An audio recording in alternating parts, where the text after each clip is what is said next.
आज हम एक ऐसे केस की बात करेंगे जो आपको सोचने पर मजबूर कर देगा। एक ऐसा आदमी जो एक नहीं बल्कि 2 बार मरा। ये एक ऐसी कहानी है जो मंतिक को चैलेंज करती है और तफ्तीशकारों को एक ऐसे मुअम्मे में उलझा देती है जो वक्त से भी पुराना लगता है। तो सवाल ये है कि ऐसा कैसे हो सकता है? एक आदमी जो 20 साल पहले मर चुका हो, उसका कत्ल दोबारा कैसे हो सकता है? ये कहानी शुरू होती है एक बिल्कुल आम सी सुबह से, एक ऐसी दरियाफ्त के साथ जो एक सीधे सादे केस को एक गहरे और तारीक राज में बदलने वाली थी। अच्छा, तो कहानी में एंट्री होती है तफ्तीशकारों की। उन्हें एक कॉल आती है कि एक मुकामी तालाब में एक लाश मिली है। बज़ाहिर तो ये कोई हादसा ही लगता है ना? लेकिन जैसे जैसे वो मामले की तह में जाते हैं, उन्हें अंदाज़ा होता है कि यहाँ कुछ बहुत ही गड़बड़ है। जब वो जाए वकुआ पर पहुंचते हैं तो कुछ अजीब चीजें सामने आती हैं।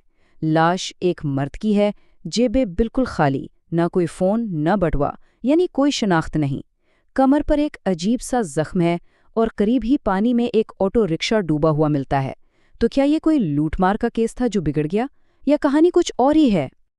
अब केस जाता है फोरेंसिक लैब और यहाँ से कहानी एक ऐसा मोड़ लेती है जिसका किसी ने सोचा भी नहीं था। एक ऐसा मोड़ जो साइंस और मंतक के उसूलों को भी चैलेंज कर देता है। फोरेंसिक टीम अपना काम शुरू करती है। फिंगरप्रिंट्स का तज्जिया होता है और उन्हें एक मैच मिल जाता है। लाश की शिनाख्त हो गई है। उसका नाम है रमन कालिया। लग तो रहा था कि केस में कोई बड़ी कामयाबी मिली है, लेकिन असल मुअम्मा तो अब शुरू होना था। जैसे ही पुलिस वाले इसका नाम अपने डेटाबेस में डालते हैं, उनके होश उड़ जाते हैं।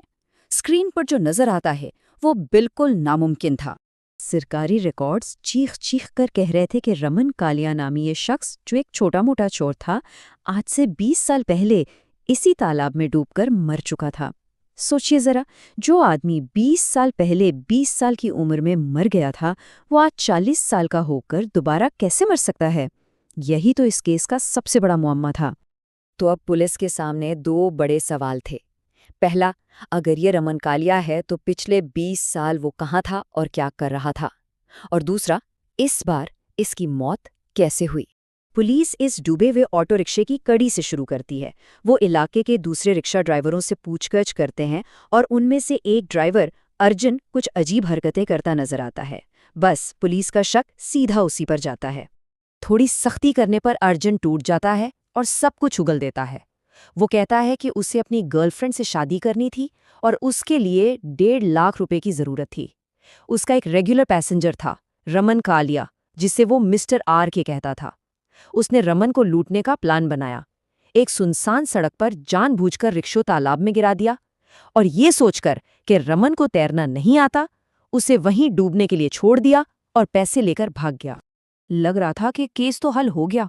एक सादा सी डकैती थी जो कत्ल में बदल गई। लेकिन ऐन इसी वक्त फोरेंसिक रिपोर्ट आ जाती है और उस रिपोर्ट में एक ऐसी बात लिखी थी जो पूरे केस का रुख बदलने वाली थी। देखें, अर्जुन की कहानी और फोरेंसिक सबूतों में जमीन आसमान का फर्क था। अर्जुन कह रहा था कि रमन डूब कर मरा, लेकिन रिपोर्ट कहती थी कि मौत बम धमाके से हुई है। जी हाँ, बम धमाका।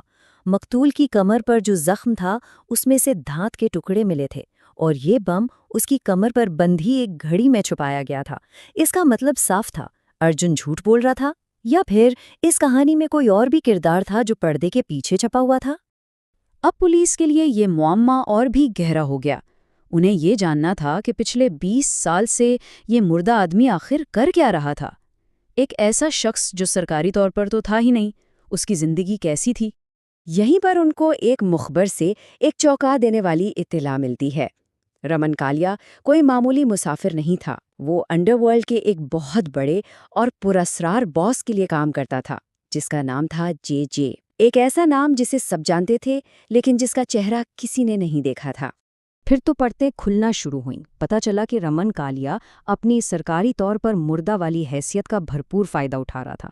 उसी की आड़ में वो जे के लिए मंशियात, हथियारों और यहाँ तक कि इंसानों की स्मगलिंग जैसे घिनौने काम करता था। लेकिन खबर ये भी थी कि वो अपने बॉस जे को ही चूना लगा रहा था और अपना अलग काम शुरू कर चुका था। अब पुलिस के पास एक नई थियरी थी। हो ना हो जे को रमन की गद्दारी का पता चल गया था और उसी ने उसे रास्ते से हटाने का हुक्म दिया।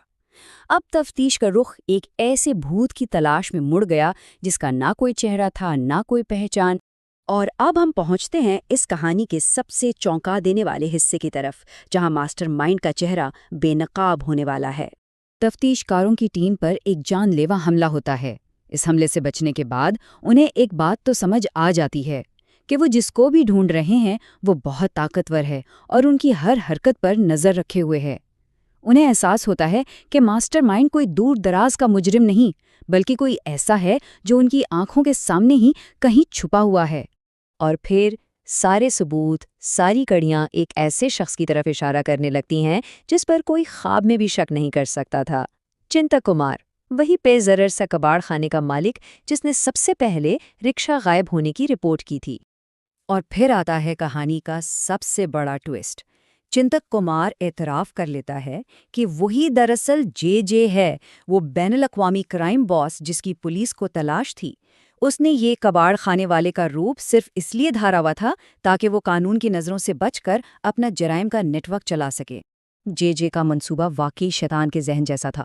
उसने अर्जुन का प्लान सुन लिया था कि वो रमन को तालाब में डुबोने वाला है, लेकिन वो जानता था कि रमन को थोड़ा बहुत तैरना आता है और शायद वो बच जाए। तो उसने अपना एक बैकअप प्लान बनाया। उसने रमन को तोहफे में एक घड़ी दी जिसके अंदर एक रिमोट कंट्रोल बॉम्ब था। जब अर्जुन ने रिक्शा पानी में गिराया, जे पीछे से सब कुछ देख रहा था और सही वक्त पर उसने बटन दबा दिया। उसने एक कत्ल के मंसूबे के ऊपर अपना कत्ल का मंसूबा बनाया ताकि पुलिस कई तहों में उलझ कर रह जाए। केस तो हल हो गया, लेकिन अपने पीछे एक बहुत ही खौफनाक सवाल छोड़ गया कि हम अपने इर्द गिर्द मौजूद लोगों के बारे में असल में कितना जानते हैं। कौन जाने हमारी नाक के नीचे ही कितने लोग ऐसी ही कोई दोहरी जिंदगी गुजार रहे हों।